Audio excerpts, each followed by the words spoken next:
On va regarder de près 3 situations qui font pas mal parler en ce moment. Alexander Isak, Takefusa Kubo et puis Savigno. Oui, 3 cas intéressants avec des dynamiques assez différentes. Exactement. L'idée, c'est de comprendre un peu ce qui se joue derrière les annonces. Alors, on attaque direct avec Alexander Isak à Newcastle. Allez, Apparemment, les infos disent qu'il est vraiment pas content, au point de refuser de jouer contre Aston Villa et Liverpool. Et il veut pas entendre parler de prolongation. mhm. Son but, ce serait Liverpool, et le plus vite possible. C'est direct comme approche, non? Ah oui, c'est très direct. Et c'est ça qui est fascinant ici. Enfin, cette prise de position hyper forte du joueur. Oui. Refuser de jouer, refuser de prolonger, ça met une pression énorme sur Newcastle. J'imagine bien. On n'est plus dans la négo classique, là. C'est presque un bras de fer, quoi. On voit ça de plus en plus, ces joueurs qui utilisent leur statut pour forcer un peu la main. Mais c'est pas un peu risqué pour lui, hein? Si Newcastle décide de tenir bon? Si, si, bien sûr, c'est un pari. Si le club ne cède pas ou si Liverpool hésite face au conflit, le joueur peut se retrouver un peu coincé. D'accord. Mais souvent, la valeur du joueur et bon, l'envie d'éviter un problème qui dure, ça pousse le club à trouver une sortie. Il mise sur sa valeur en gros. C'est clair. Ok, passons à un autre dossier, plus contractuel peut-être. Takefusa Kubo, l'Atlético Madrid serait dessus. Oui, Kubo à la Real Sociedad. Et là, l'info clé, c'est cette histoire de clause libératoire. D'être obligé d'accepter l'offre. Ils n'ont pas le choix, c'est dans le contrat. D'accord, donc si l'Atlético aligne la somme, c'est quasiment fait. En théorie, oui. Ça structure toute la discussion. L'Atlético connaît le prix maximum pour l'avoir sans négocier avec la Real. Hmm. Après, ils peuvent toujours essayer de négocier un peu moins, hein, bien sûr.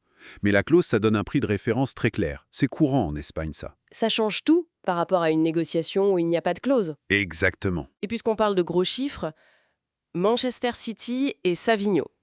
Là, on apprend que City aurait refusé une offre de Tottenham. Oui, et pas une petite offre, hein. Non, 70 millions d'euros, hein. Ça fait tourner la tête, non? Ah oui, 70 millions pour un joueur aussi jeune, c'est considérable. Savigno, rappelons, c'est l'ailier brésilien qui appartient à Troyes, donc au City Football Group. Oui, la Galaxy City. C'est ça. Et il a cartonné en prêt à Gérone, autre club du groupe. Que City, le CFG, refuse 70 millions, bah ça en dit long. Mais qu'est-ce que ça dit, justement? Pourquoi refuser autant d'argent? Bah, ça pose des questions sur leur vision stratégique. Déjà, ça veut dire que pour eux, en interne, il vaut bien plus que 70 millions. Clairement. Et surtout, ça montre qu'ils ne le voient pas juste comme un actif à revendre vite fait pour faire une plus-value. D'accord. Non, le fait qu'il expose à Gérone et qu'il refuse cette somme, ça suggère qu'il le voit peut-être comme un futur joueur clé pour City même, ou en tout cas une pièce maîtresse dans leur réseau. C'est la force de ce modèle multiclub, alors? Exactement. Développer le talent dans un club satellite pour potentiellement l'amener au sommet. Très clair. Alors, si on essaye de résumer un peu ce qu'on a vu, on a Isaac qui force pour aller à Liverpool, Oui, le rapport de force, Kubos qui pourrait partir à l'Atlético grâce à sa clause de 60 millions, le cadre contractuel, et Savigno pour qui City refuse 70 millions, le voyant comme un investissement d'avenir. la vision stratégique et financière, c'est ça.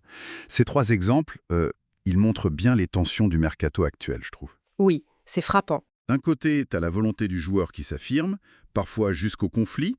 De l'autre, le poids des contrats, des clauses qui définissent les règles du jeu. Et puis, cette dimension stratégique des grands groupes qui peuvent se permettre de refuser des sommes folles en pensant à long terme. C'est un sacré jeu d'échecs. Complètement.